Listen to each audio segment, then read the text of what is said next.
Welcome to Kenton's videos. Enjoy the video. You're ready to send money. First, confirm your phone number and finish any quick KYC. This keeps transfers secure and reversible when needed. Once done, open Google Pay, tap payment methods, and link your bank account or debit card. Make sure to set a UPI PIN if required. These steps let the app authenticate transactions instantly, so payments go through faster. Now that your basics are in place, you'll be able to select a contact or enter a bank detail to start a transfer. Select the contact, UPID, or manually enter the account and IFSC to begin. Accuracy matters because bank transfers are final. Then type the amount, optionally add a note, and tap Pay. Google Pay will prompt you for your UPI PIN or biometric confirmation.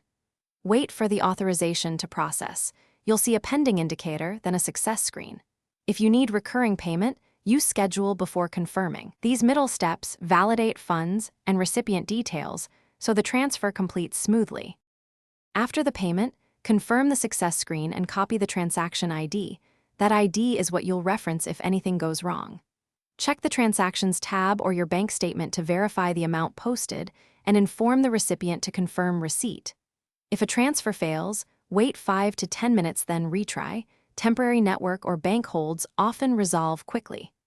If it still fails, use the app's help chat or call your bank with the transaction ID. This speeds up resolution and avoids duplicate payments. Thanks for watching. Consider subscribing if we helped you.